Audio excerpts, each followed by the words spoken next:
acompanhados, eles já estão recebendo tratamentos, tá? Eles já estão sob tratamentos, não é, eles já estão recebendo assim atenção das autoridades. Quando nós formos até a Torre dos Mantras com os pacientes, isso será um grande benefício para nós. Mas assim que nós aceitamos os pacientes, eles já estão sendo tratados, tá? A formalidade da Torre dos Mantras é principalmente para nós, para o nosso benefício. É a oportunidade que nós temos de nos apresentar perante Deus e estarmos ali diante do Senhor Supremo, já que o motivo para ter uma audiência de Deus justifica. Então, esse é o nosso benefício. Por isso que a gente está se preparando, se organizando para chegar bem, né, nesse momento. Mas os pacientes já estão sendo tratados, eles já estão recebendo tratamentos, não se preocupem. Se atrasar um pouquinho, não pensem que os pacientes estão sem atenção, que não estão. Eles estão sendo atendidos, tá? Muito bem. Então, vamos fazer a Torre dos Mantras sobre nós, sobre a humanidade, porque também nós somos pacientes, então vamos lá, ok? Por favor, vamos fazer então os 4 pranayamas. Esses pranayamas estão relacionados com a humanidade, e depois nós entramos com os mantras e fechamos então com o mantra da paz, ok? Muito bem, vamos começar. Eu vou então dar continuidade ao Ajna Chakra. Eu não vou falar muito hoje porque para não forçar tanto, mas eu vou dar apenas uma dicasinha hoje. Eu vou dar só uma dicasinha simples, tá? Sobre o processo do o que seria aí um exercício para despertar o Ajna Chakra. O Ajna Chakra, ele na verdade, ele é assim, o hardware do Ajna Chakra, como nós já vimos, é a glândula pineal. O Ajna Chakra é um software, né? É um aplicativo virtual. Eu acho que tem algum telefone que está aberto, viu? Vamos ver. É o da Gi. Pronto, agora sim. Muito bem, então, como eu estava dizendo, existem 2 peças que são os componentes do Ajna Chakra. A peça dura, que é a peça tridimensional, que é o hardware, no caso, seria a glândula pineal, tá?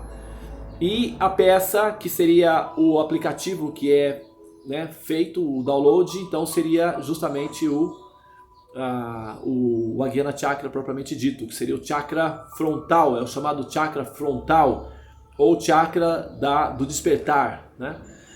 E esse chakra, ele pode ser estimulado, o hardware pode ser estimulado com alimentação, como nós já falamos, com alimentação, uma alimentação pacífica, uma alimentação ahimsa.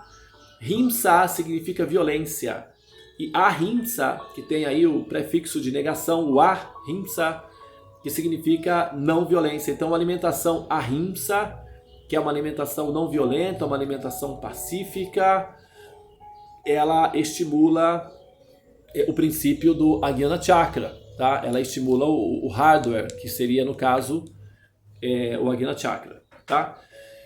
E outras coisas também, por exemplo, cristais, né? Quando os cristais eles são imantados, ou quando os cristais eles são mantrificados, também ajuda. Por exemplo, se você tem um cristal, não é, relacionado com, principalmente, né, o seu planeta fundamental, ou pelo menos se você tem cristais que são cristais benéficos para a saúde, então você pode colocar esse cristal numa jarra e você pode expor essa jarra com água diante dos primeiros raios solares, para que esses cristais absorvam os princípios do prana, que é a energia vital, que é o alimento dos motores, que são os chakras. Então depois você pode beber dessa água, porque essa água ela funciona como uma espécie de graxa, que viabiliza os motores para que eles funcionem melhor, tá? É como gasolina aditivada, alguma coisa assim, tá bom? é um suplemento alimentar, etc., para os chakras. Então você pode colocar cristais numa jarra de vidro, tá bom? De preferência, evitem plástico, usem o vidro. Também você pode usar cobre, também funciona, não precisa ser transparente não, tá? Para absorver o prana, não é necessário que seja um recipiente transparente. Você pode usar um pote de cobre. O cobre ele é muito interessante porque o cobre ele libera ferro na água, e o ferro é um antidepressivo. Inclusive muitos dos remédios antidepressivos são com base no ferro, na reposição de ferro. Quando o nível de ferro está baixo no sangue, produz depressão, tá? O cobre ele libera algumas substâncias que, enfim, ajudam no processo da absorção do elemento ferro no corpo pelos alimentos. Isso também descalcifica a glândula pineal, porque uma pessoa saudável que tem um sistema de imunidade para a depressão resistente vai ser naturalmente uma pessoa mais predisposta a buscar os conhecimentos transcendentais e menos ressentida, menos magoada, digamos, menos dolorida, não é? E isso facilita para que a pessoa possa então pensar em assuntos mais complexos, tá? Portanto, é positivo isso daí também. Então você pode também ter uma jarra de ouro. É possível. Quer dizer, não sei se é possível para todos, mas pode ser que tenha alguém aí que seja possível. No passado remoto, os templos todos possuíam metais de ouro, e esses metais, esses recipientes de ouro, eles eram utilizados para armazenar água, e esses metais eles eram então expostos ao Surya. Os yogis realizavam os mantras para Surya, e as mulheres faziam danças para receber o sol. A dança do ventre, por exemplo, essa dança é uma dança védica, não foi inventada pelos árabes, não. É uma dança védica em que as mulheres, dentro do processo, a dança do ventre é uma dos itens do Kama Sutra, que é uma escritura sagrada para ter relacionamentos sexuais saudáveis e profundos e ao mesmo tempo atrair almas elevadas. Então a dança do ventre é o Manipura Chakra, é o sol, e normalmente é feito na hora em que o sol está nascendo. Então a menina dança oferecendo o ventre ao sol, para que a criança seja iluminada, divina, saudável e forte para conseguir enfrentar a vida, porque a coisa vai pegar lá na frente. Então, o ventre é oferecido à divindade suprema, à suprema personalidade de Deus, sob a forma do sol, que é assim o agente produtor de saúde. E aí, claro, então as mulheres dançam, os yogis fazem posturas conhecidas como Surya Namaskar, que são posturas de yoga, de glorificação ao sol, na verdade de glorificação à suprema personalidade de Deus, e o ponto de referência é o sol, porque de repente, como uma viagem é muito longa, então você precisa de uma parada, não é? Até chegar naquele ponto lá na frente. Então o sol é uma parada entre nós e Deus, uma espécie de gangorra. Então os yogis vão até o sol e realizam o Surya Namaskar nesse momento. E são posturas yógicas que exaltam o princípio do sol. E as meninas que são recém-casadas dançam oferecendo o ventre ao sol, a Deus, para que uma alma elevada nasça a partir do relacionamento de amor que ela terá com seus esposos. Então elas se tornam sacerdotisas de seus próprios filhos. São sacerdotisas. As mulheres dentro da cultura védica, elas são entendidas como sacerdotisas, porque elas são responsáveis por educar espiritualmente os filhos em casa.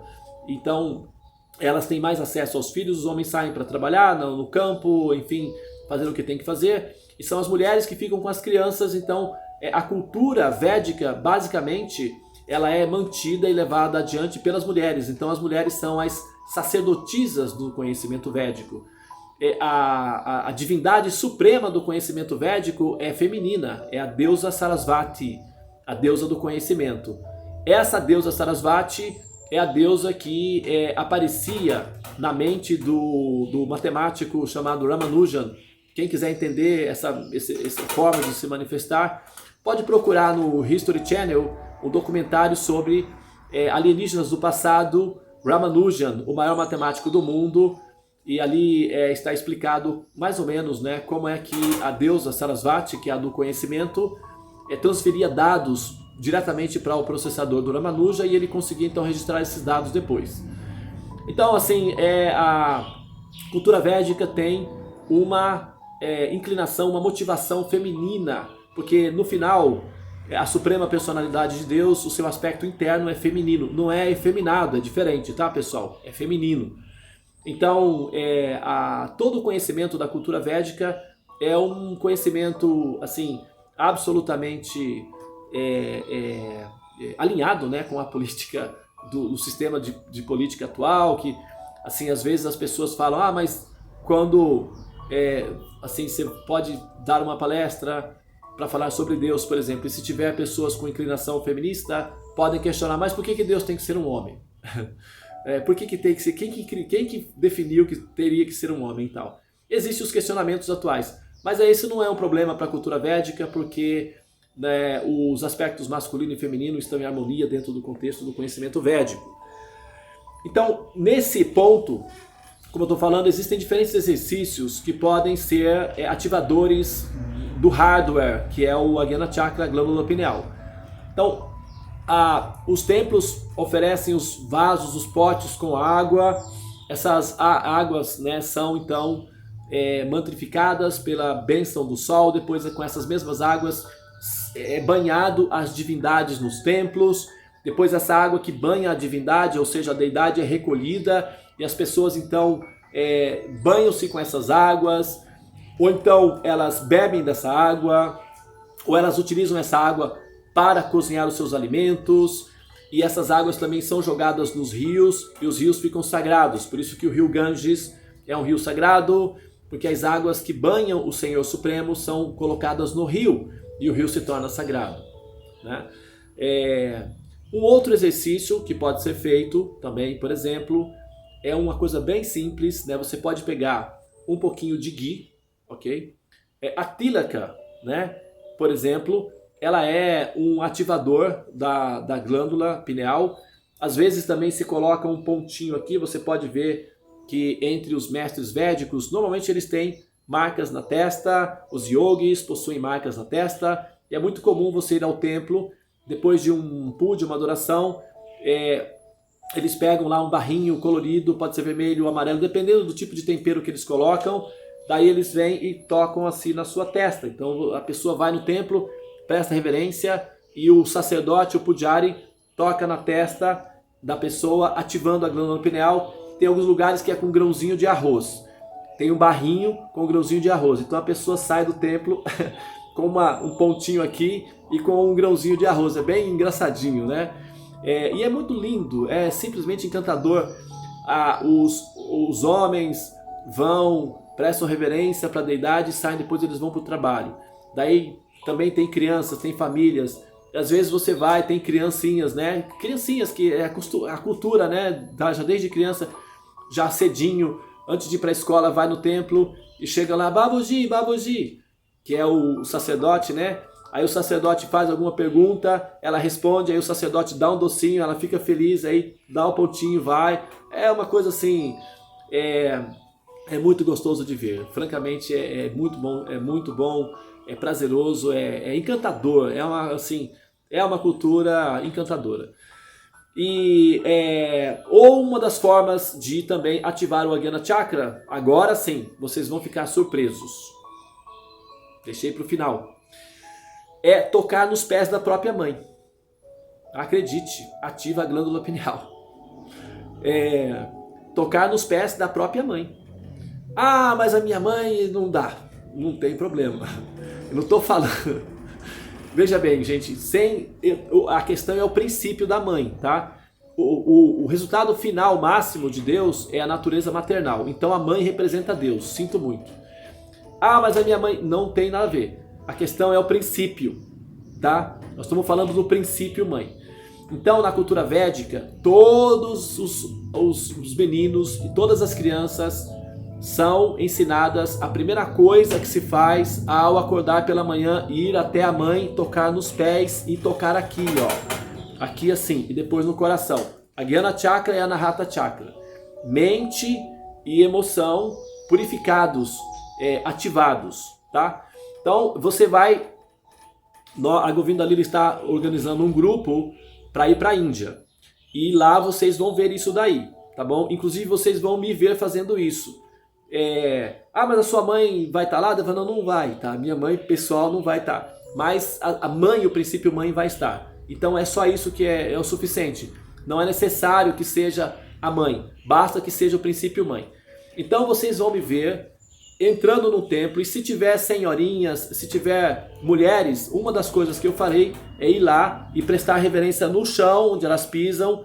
Às vezes elas deixam tocar nos pés, às vezes não, quando é estranhos. Quando é da família elas sempre deixam, mas quando é de fora às vezes elas não deixam. Então basta tocar no chão onde elas pisaram, já é o suficiente para receber a misericórdia, e tocar no Jnana Chakra e no Anahata Chakra e prestar reverência. Imediatamente elas vão colocar a mãozinha e dar as bênçãos. Pronto, o Jnana Chakra já está ativado, tá? Então são pequenos exercícios que podem ser feitos para ativar o Jnana Chakra. Você pode ir até a sua mãe, tocar nos pés. Esse é o remédio mais potente, ainda mais quando você faz com conhecimento o que você está fazendo. É o princípio mais intenso de ativar o Jnana Chakra. Tocar nos pés da própria mãe, tá? E depois tem os outros que são secundários. Você pode dançar, você pode colocar cristais, você pode beber água, você pode acender um incenso e oferecer ao sol, e com a poeirinha, com as cinzas do incenso, colocar um pouquinho de água ou um pouquinho de ghee e tocar na testa. Você pode oferecer o fogo, depois você pode purificar-se, como a gente fazia antes aqui, quando vocês assistiam. Então tudo isso pode ser feito para ativar o Jnana Chakra, na verdade, para ativar o hardware do Jnana Chakra, para deixar a máquina predisposta a fazer o download do software, que é o Jnana Chakra propriamente dito. Tá bem? Muito bem, pessoal, então eu vou parar por aqui hoje, tá? Eu vou dar uma folguinha para vocês aí também. Se alguém tiver aí algum comentário, alguma pergunta que queira fazer, estarei à disposição.